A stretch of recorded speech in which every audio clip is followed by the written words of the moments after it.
तुमच्या सर्वांचं स्वागत करतो सायकलिंगची प्रेरणा देणाऱ्या आणखीन एका नवीन व्हिडिओमध्ये। मंडळी, शीर्षक बघून तुम्हाला समजलंच असेल की आज आपण प्रतिभावंत सायकलिस्ट पुरू खिलारी यांच्याकडे आलो आहे आणि त्यांचे सायकलिंगचे वेगवेगळे अनुभव आपण ऐकणार आहोत।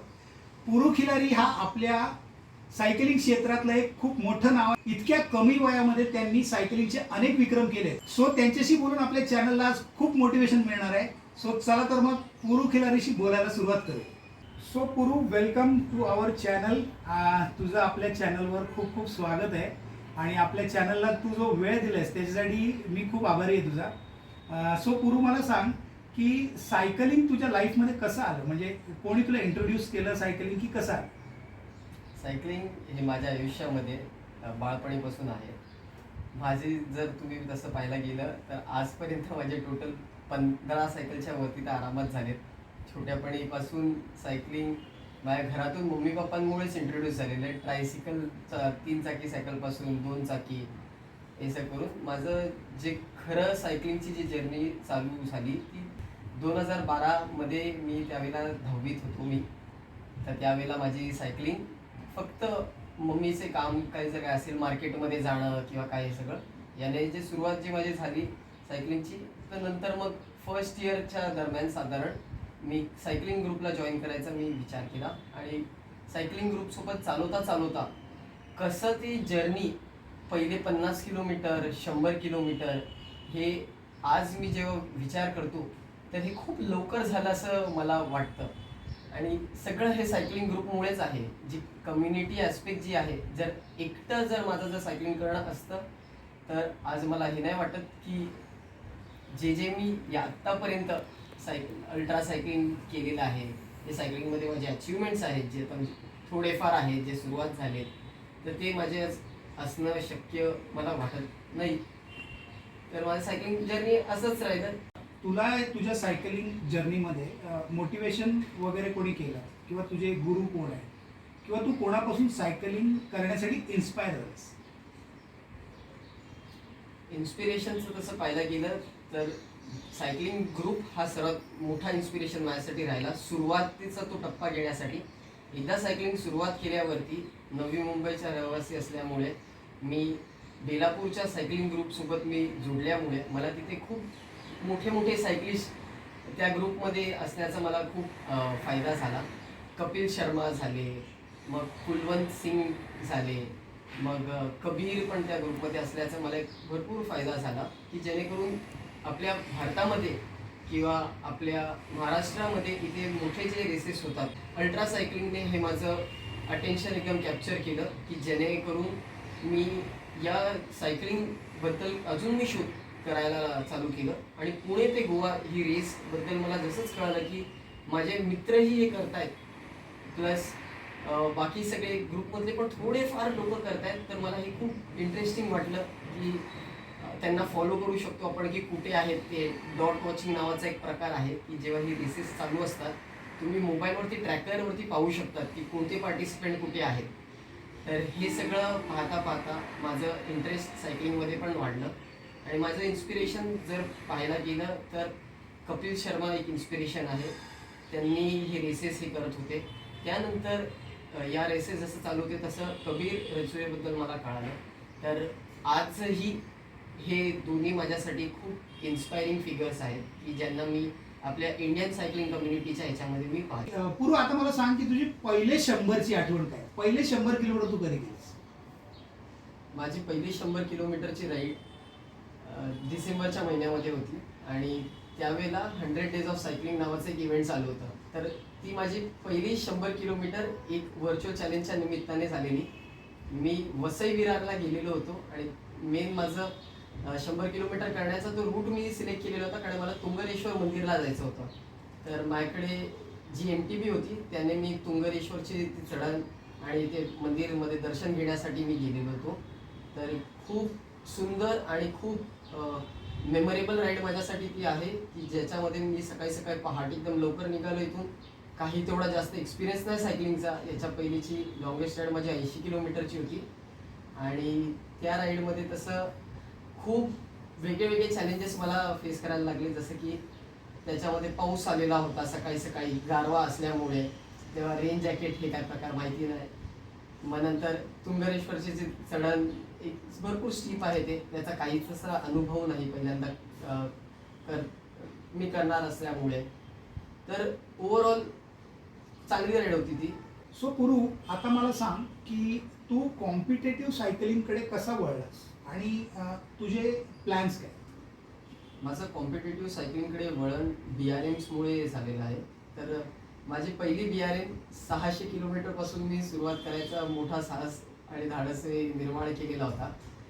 माझी पहिले 600 किलोमीटरची जी BRM होती ती मुंबई धुळे मुंबई हा रूटवरती होता, की ज्याचा मी थोडाफार स्टडी केलेला होता पहिले, की सर्वात कठीण रूट तर ते नाही आहे. तर मुंबईमधून जेवढे पण BRM चालू होतात त्याचे सर्वात अधिक जर झालं तर मग टुवर्ड्स पुणे जाणं होतं ते. तर तिथे बोरघाट हा एक मोठा चढ येतो, त्या मानाने कसारा घाट सोपा आहे करायला. तर ते 600 किलोमीटरच्या BRMमध्ये माझ्या डोक्यात एकच होतं की याच्यामध्ये मला माझी लिमिट चेक करायची आहे, की 300 किलोमीटर मी करू शकेल का, की 400 करू शकेल. कारण काय, त्या रूटवरती लोक तर करणार होते ते मला माहीत होतं. आणि मामाचं जे घर आहे ते 300 किलोमीटर नाशिकवरतीच आहे. तर मी बोललो जर काय थकवा तरी झाला तरी आपण मामाच्या घरी मामाला भेटायला जाऊ शकतो. आणि जसंच ते 600 किलोमीटरचं BRM मी सफलपणे 40 तासाच्या आत करू शकलो, तर त्याने मला एक खूप मोठं कॉन्फिडन्स बूस्ट दिलं. आणि खास करून कम्युनिटीने मला भरपूर सपोर्ट केलं, की पहिल्याच BRMमध्ये 600 केलं आणि धाडस केला 600 करायचा. तर त्याने मला एक चांगलं पुश मिळाला. 600चं होताच हे तर योगायोग आहेच, आणि की तुम्हाला SR सिरीज तर तुम्ही सोपपणे करू शकता. कारण लोकांना त्यांचे 600 किलोमीटर करायची भीती असते. तर आता मला उरलेलं होतं 400, 300 आणि 200 किलोमीटर करायचं. तर SR सिरीजच्या निमित्ताने त्यावेळेला नेमकं असा वेळ होता की त्यावेळेला डेक्कन क्लिफहँगर नावाची रेस चालू होती. तर माझा मित्र वरुण धीमन त्या रेसमध्ये होता. तर त्याला मी ट्रॅक करत होतो मी, की काय ॲडव्हेंचर आहे, काय वेगळं आहे आणि कसं लोक 32 तासात करू शकतात, की जे मला 40 तास करायला लागले मला.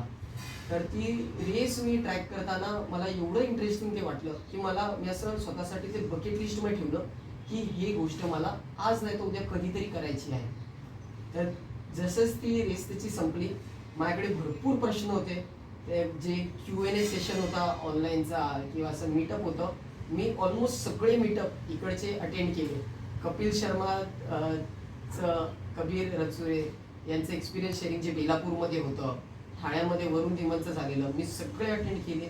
जेवढं इन्फॉर्मेशन ग्रॅस्प करायचं होतं मी ग्रॅस्प केलं. आणि मग त्याच्या पुढच्या वर्षीच मी डेक्कन क्लिफहँगरच्या स्टार्टिंग पॉईंटवरती होतो. त्या इव्हेंटच्या निमित्ताने माझी अल्ट्रा सायकलिंग रेसिंग हे चालू झाली. आणि जसं एक इव्हेंट तुमचा होतो, तुम्हाला ते कॉन्फिडन्स बिल्डअप होतं की आपण हे करू शकतो. तर ते माझ्यासाठी खूप मोठं फॅक्टर राहिलं. पुढच्या वर्षी मी द ग्रेट हिमालयन अल्ट्रा रेसच्या स्टार्टिंग लाईनवरती होतो. त्या कॉन्फिडन्स बिल्डअपने आता ती जी रेस आहे त्या रेसमध्ये मी अजून इन्फॉर्मेशन ग्रॅस्प केलं, कारण काय ही हाय अल्टिट्यूड रेस आहे. तर आपल्या भारतामध्ये वर्ल्ड्स हायेस्ट ऑल्टिट्यूड रेस आहे. ही किलोमीटरच्या रेसमध्ये तुम्ही 10,350 मीटर एलिव्हेशन गेन करतात. तर लोक पाहिलं केलं तर खूप मोठा आकडा येतो. आणि लेह लडाखमध्ये तिथे रेस करणं, तिथे सायकलिंग करणं हेच एक मोठी गोष्ट आहे. रेस करणं आणि त्याच्यामध्ये पण तुम्हाला टाईम लिमिट आहे. तर ती थोडंसं मला एक आतमधून फिअर पण होतं की आपण करू शकू की नाही, पण एक होतं पण की जसं पहिल्यांदा डेअरिंग केली की करून पाहूया. तर यावेळेला योगायोगाने मला डिकॅथलॉनचा सपोर्ट होता. माझे मम्मी पप्पा माझ्या पाठीशी होते. तर आम्ही सगळ्यांनी हा एक चॅलेंज स्वीकारला. आम्ही बोलू चला करून पाहूया. ती रेसमध्ये मी फर्स्ट आलो. ती माझी पहिली रेस आहे की ज्याच्यामध्ये मी फर्स्ट आलो. आणि ही गेल्या वर्षीचीच गोष्ट आहे. गेल्या वर्षी मग त्यानंतर अजून एक रेसमध्ये मी फर्स्ट आलो, जी आहे जिओ सायक्लोथॉन. जिओ सायक्लोथॉनच्या 75 किलोमीटर्स टाईम इव्हेंटमध्ये मी त्यात फर्स्ट आलो. आणि हे गेल्या वर्षीपासून माझं एक इव्हेंट्समध्ये पुढे मूर्ती माझं येणं चालू झालं. त्यानंतर यावर्षी मी भारतातली सेकंड लॉंगेस्ट रेस ज्याचं नाव आहे अल्ट्रा स्पाइस, ही 1780 किलोमीटरच्या फॉर्मॅटमध्ये मी केली. आणि या रेस रेसचं पण 1780 किलोमीटरचं जे चॅलेंज मी घेतलं त्याचं धाडस मला जास्त झालं माझ्या कोचमुळे, कबीर, की ज्याच्याकडून मी कोचिंग गेल्या वर्षीच, जसं माझं हिमालयन अल्ट्रा ही रेस संपली तेव्हा मला आतमधून एक कळालं की या रेस फॉरवर्डमध्ये पोटेन्शियल माझ्यात आहे. आणि मग या रेस अल्ट्रा स्पाइसमध्ये मग मी धाडस केलं की आता पण जेव्हा कोचिंग चालू केलेलं आहे तर 1200च्या जागी 1780 किलोमीटरचं करू. या रेसमध्ये मी सेकंड आलो अल्ट्रा स्पाइसमध्ये.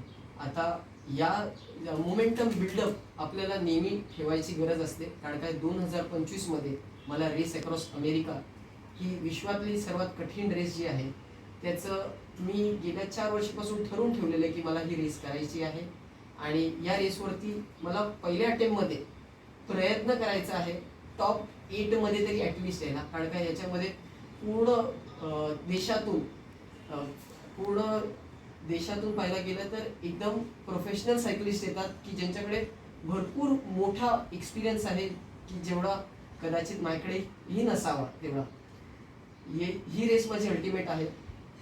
आणि तसं पाहायला गेलं तर I am open for sponsorship हा खूप मोठा रोल प्ले करतो कोणत्याही ॲथलीटच्या आयुष्यामध्ये, कारण काय जे ओव्हरऑल इव्हेंटचे एक्सपेन्सेस असतात ते जर सगळं पण अमाऊंट केलं तर खूप मोठा अमाऊंट येतो, की जे फक्त सॅलरीमधून किंवा आपल्या सेव्हिंग्समधून जर करायचं झालं तर हे तेवढं शक्य होत नाही.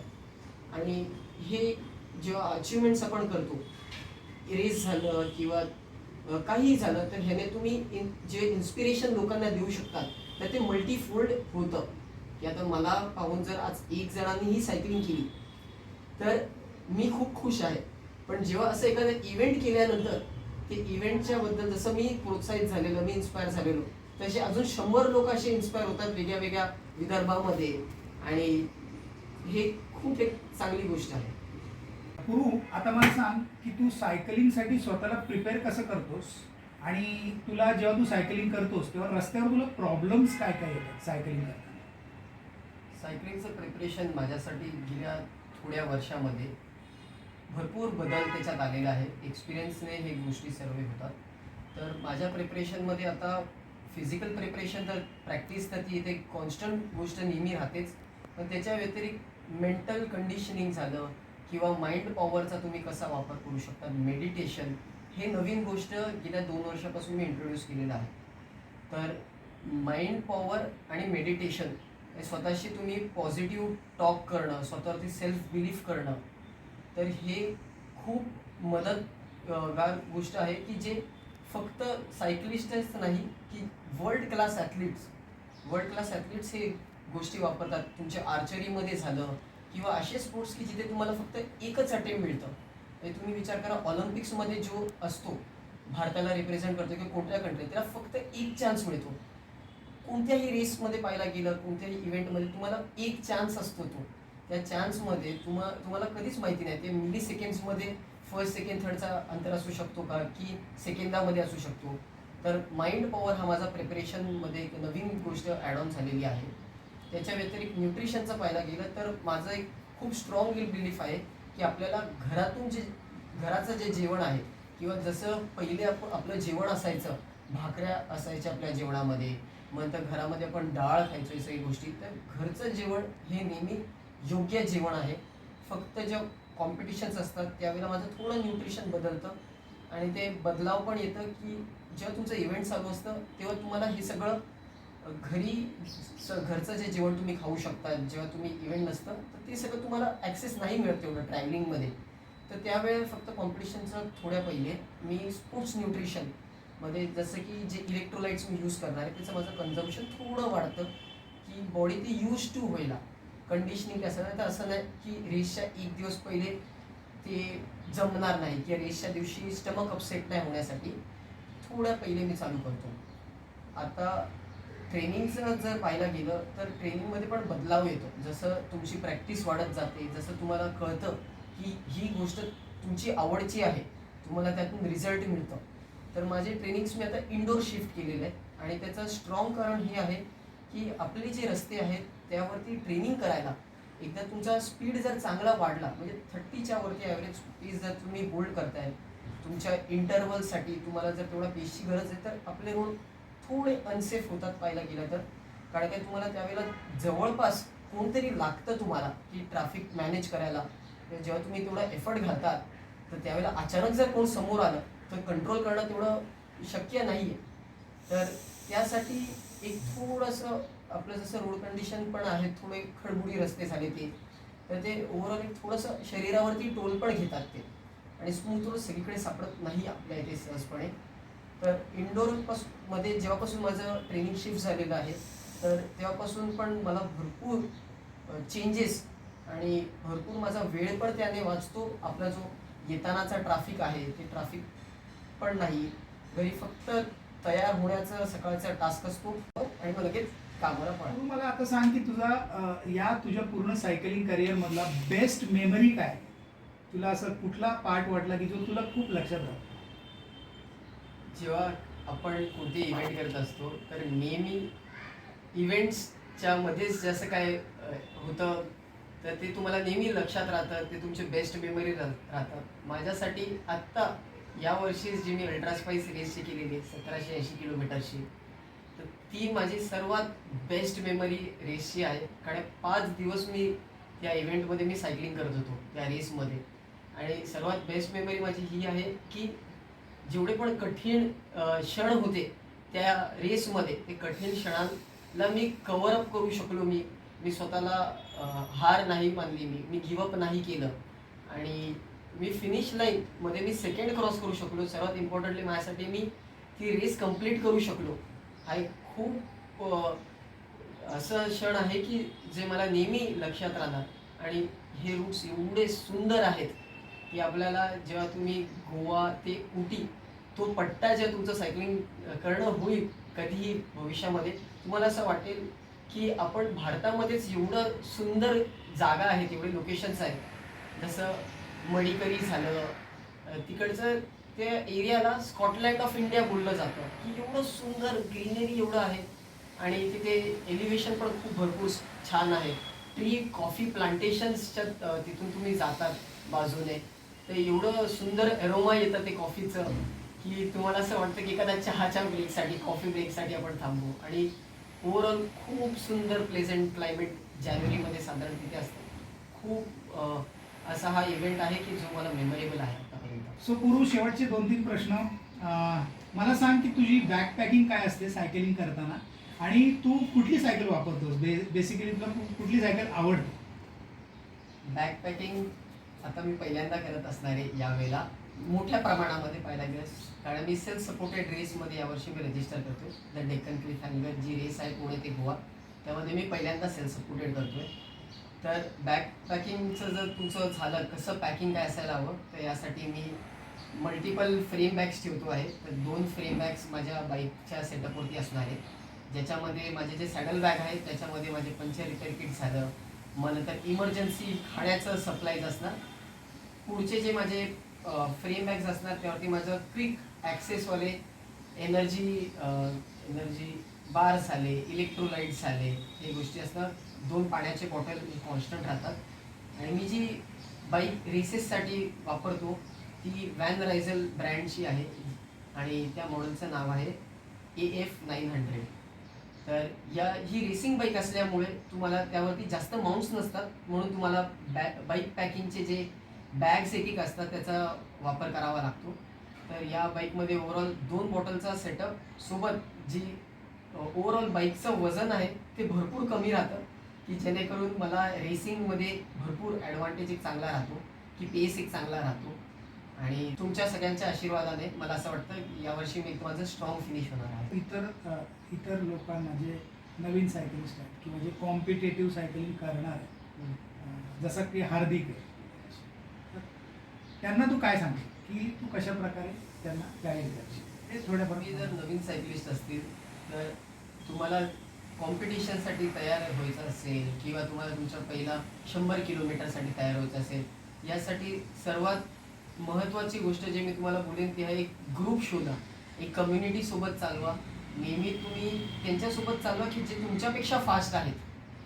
आणि कधीही प्रोत्साहन घ्यायला किंवा कोणत्याही सेशन एखादं अटेंड करायला कधी असं बॅकफूट घेऊ नका. नेहमी तुमच्याकडून इनिशिएटिव्ह तुम्ही घ्या की शोधायला कोणते इव्हेंट्स होत आहेत जवळपास.